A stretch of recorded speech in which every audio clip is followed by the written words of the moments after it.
Pemirsa, kami akan mengulas seperti apa persidangan nanti. Kasus ini akan kita bahas bersama dengan Heri Firmansyah yang merupakan pakar hukum pidana dari Universitas Tarumanegara yang sudah bergabung bersama kami di studio.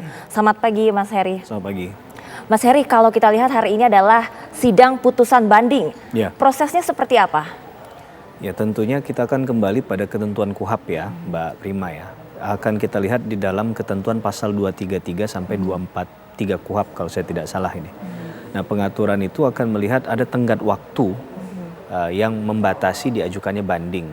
Kalau nggak salah 7 hari dari putusan pengadilan tingkat 7 pertama. hari. Ya, Oke. pengadilan negeri atau tingkat pertama tadi dibacakan atau kemudian diterimanya putusan itu oleh terdakwa yang misalnya tidak hadir. Oke. Nah, dalam konteks tadi maka dia harus menentukan sikap.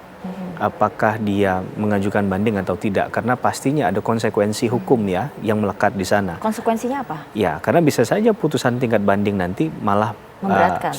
mungkin saja memperkuat. Ya, memperkuat itu berarti sama bunyinya dengan apa yang disampaikan di dalam PN, pengadilan tingkat pertama, dan tentunya tidak merubah nasib yang bersangkutan kan.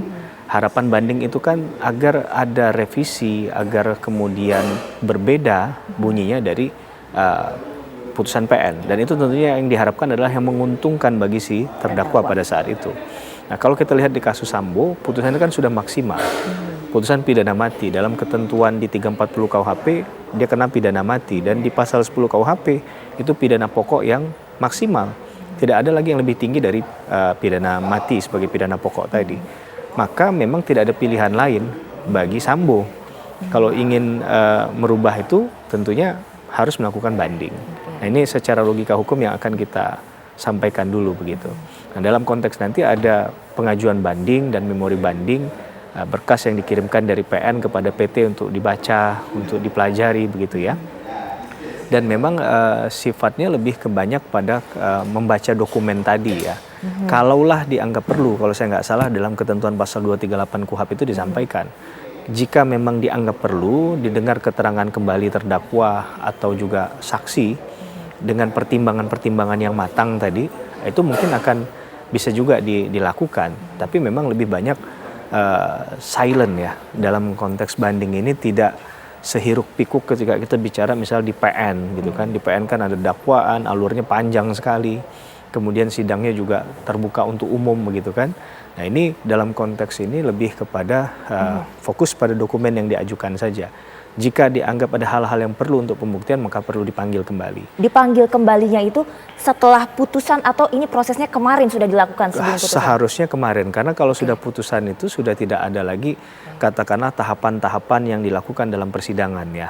Apakah itu katakanlah kalau misal di PN ada pembuktian begitu kan, pembuktian yang menghadirkan masing-masing bukti dari masing-masing pihak, apakah saksi dan ahli atau keterangan terdakwa sudah tidak dimungkinkan lagi setelah sudah mencapai pada fase putusan gitu. Baik, berarti artinya semua bukti baik dari kuasa hukum ataupun dari JPU sudah sempurna, semua sudah sempurna. Sudah selesai. Baik, kenapa kalau sidang putusan banding ini para terdakwa tidak dihadirkan? Ya tadi kalau dianggap perlu kan bahasanya dalam hukum itu kan harus dicermati ya. Jika dianggap perlu, maka itu akan kembali kepada penilaian dari PT yang bersangkutan. Nah, itu kan tentu diputuskan lewat rapat majelis, mungkin musyawarah begitulah, musyawarah yang bisa sifatnya saja non formal. Nah, dalam hal penilaian tadi, kemudian nanti akan diputuskan apakah perlu dengar keterangannya kembali atau tidak. Tentunya perlu dengarkan kembali atau tidak ini adalah berkaitan dengan apa yang ingin menjadi concern dari katakanlah fokus dari majelis tadi. Kalau memang ternyata tidak ada yang perlu dilakukan ya, mungkin itu akan diabaikan.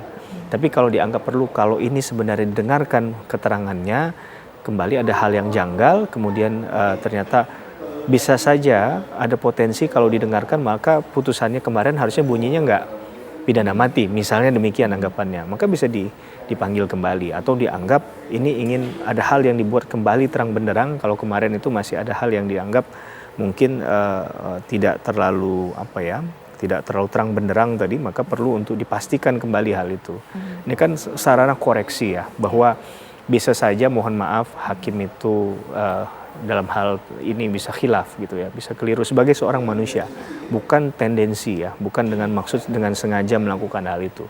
Maka diberikan peluang oleh hukum secara konstitusional tadi untuk mengkoreksi hal tersebut, untuk merevisi hal itu.